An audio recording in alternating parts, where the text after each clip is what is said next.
Hi, this is Winnie's son, host of the Renegade Money Show, and I'm welcoming you back. I hope that you've had an incredible week.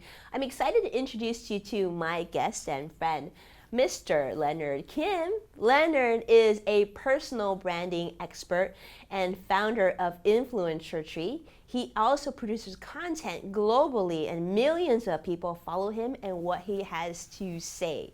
So it is a treat to have him on today. We're going to learn about personal branding, but first off, welcome, Leonard. Hi, Winnie. Thank you so much for having me. I'm so happy to be here. I am so happy that you are here as well. Thank you. But I am disappointed that you didn't bring cupcakes today. You know what? Next time I see you, I will. I'll bring you a whole box. Did you hear? We got that on film. He's promising to bring us cupcakes. And I will. They'll show up before you know it. So nice. But thank you for making the trip. I know it was such a windy day today, and you made the trek over here. But, you know, the reason we want to talk to you because you are known as Mr. Personal Brand. Am I? I hear. And in fact, I mean, we're going to get deep. We're going to talk about a whole bunch of things, but I'm just going to kind of use a couple of terms to get you guys really excited.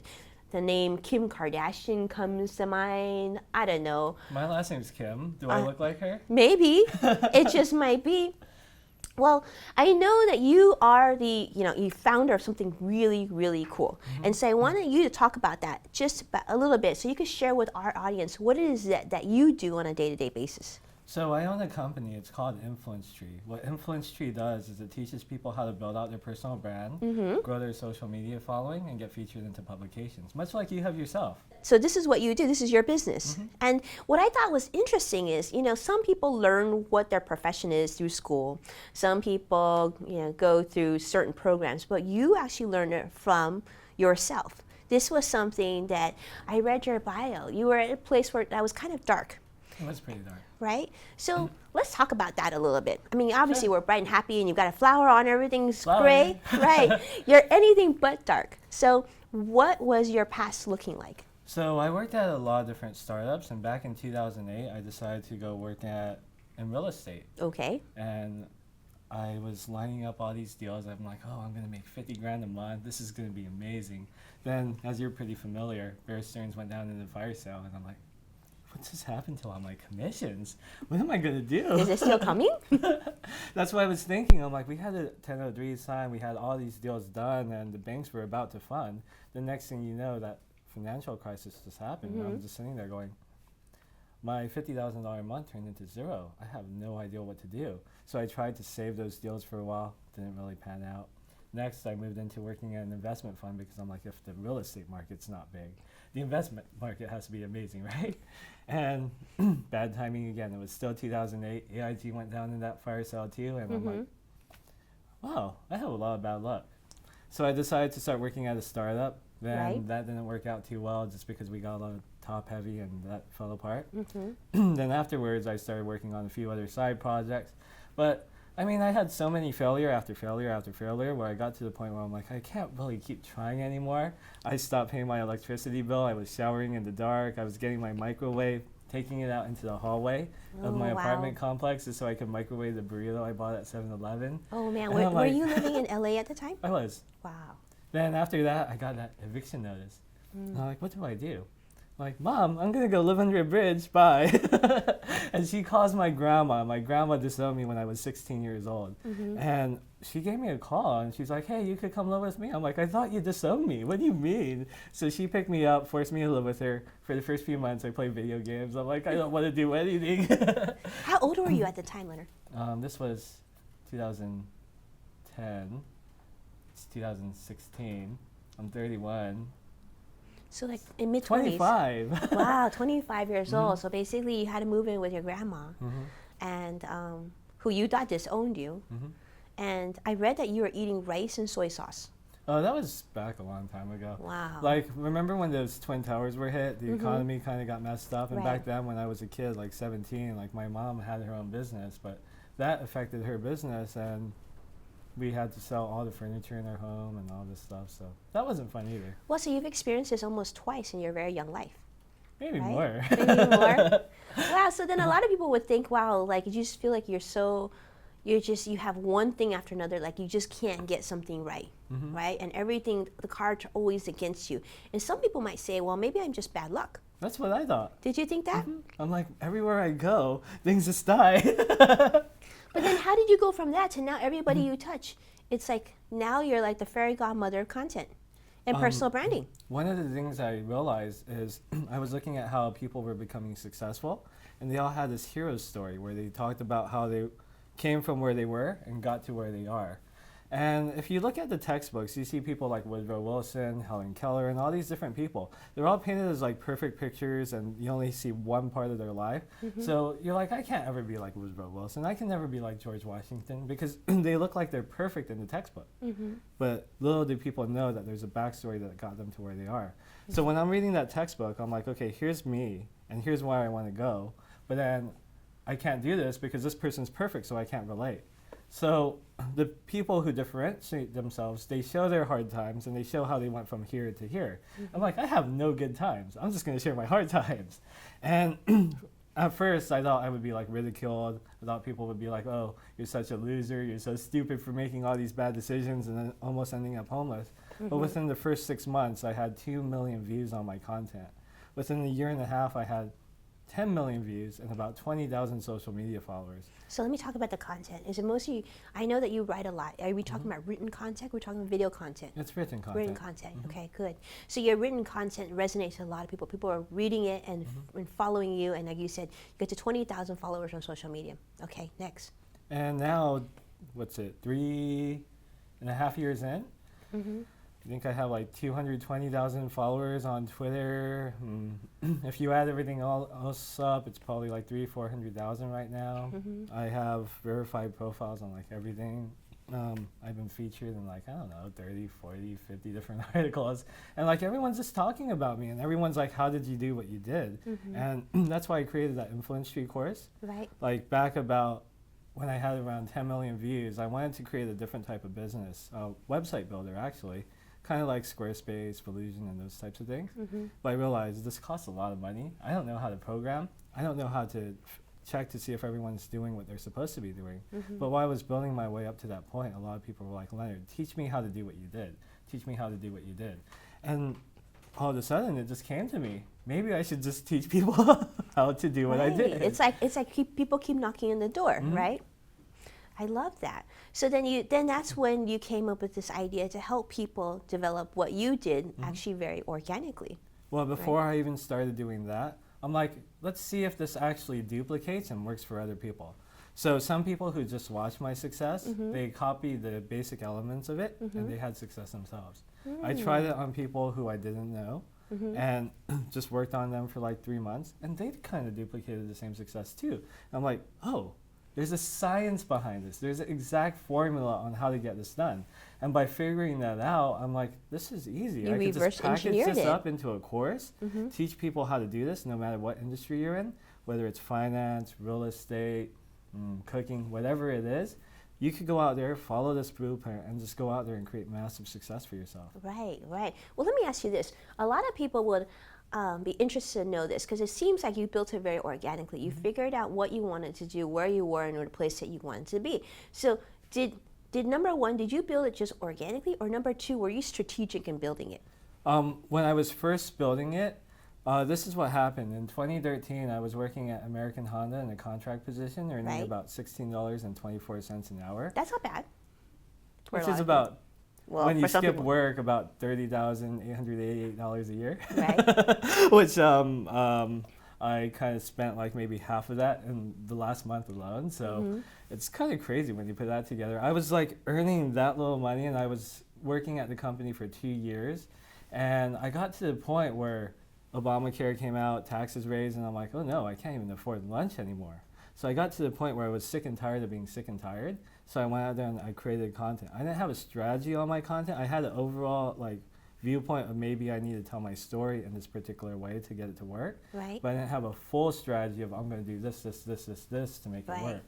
And by just trying and like tweaking things little by little, I figured out what didn't work and what did work, because I was so eager to go out there and figure out exactly what to do to make it actually take off. Wow, that's fascinating. And now you do this for a lot of different people. How many clients do you have right now? I have a handful of clients. I have no idea. I have no idea how to answer that question. And on top of that, you also consult for USC, right? Oh, I actually worked there too. We took their social media following. January, they had about 9,000 followers on their platforms, and they were averaging maybe about 120, 150,000 impressions. We took that up to over 100,000 within a year, and their impressions are at like around 1.5 to 2 million a month now. Incredible, incredible. And I know that I met Ryan, who you introduced into the office today, and he's one of your successes as well. And now he's a partner of yours, Yes. right? And I guess if people want to learn more about what you do and have you help them with their own personal branding, what ways do you have set up for that to happen now? Well, right now we have a course at influencetree.com. Okay. For $99 a month, you could basically sign up, and every single week you get a new lesson plan that teaches you exactly what you need to know. Oh, okay. The reason we do it week by week is I remember reading a book where I had like all the plans in front of me, and I read it front to back. Right. I had information overload. I couldn't do anything because I was like, oh, I should do this, and I didn't take any action. The reason we break it up week by week is because week one, you have this lesson where you get Post-it notes and you pass them out, and people tell you what they think about you. So you have a whole week to go and gather and process that. So it's like homework. Like when you have kids, it has to be accountability, right? So if they don't, is there any accountability? Are you able to do it so they have to give you an answer? They have to give us an answer of what they did and what their results were, or they don't get progressed to the next course. Wow. So that way people are forced to become successful. Right. I love that. And how did you figure out how to do that? I mean, a lot of people have great ideas, but you've actually figured out how to monetize it. School.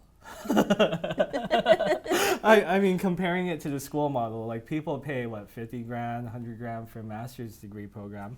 That takes them about 3 years' time to actually go out there and accomplish. Right. And they start earning $10,000 to $20,000 more a year. Right. With the personal brand, what you do is you invest your time and you invest your money as well. Right. After 2 to 3 years, you don't just get 10 to 20 grand more on top of your $70,000, $80,000 a year salary. You get this multiplier effect.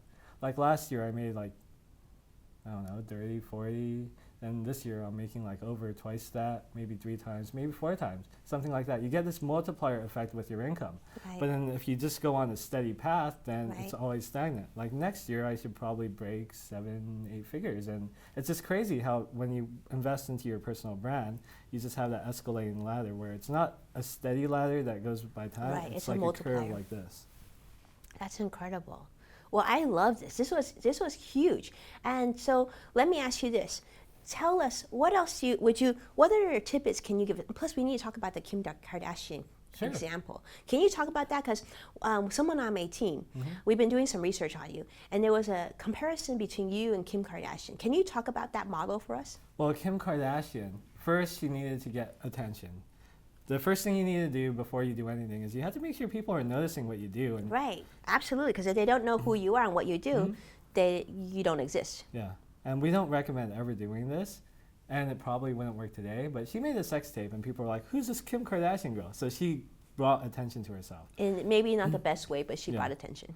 Yeah. And there's different things you could do nowadays to bring attention. Well, look at what Donald Trump did for attention, right? He ran for president of the United States. And I'm sure you've read what he did. I mean, basically was one almost on social media, right? Yeah, exactly. What a great case study. And then, so both of them did something completely unique just to get the eyeballs on them.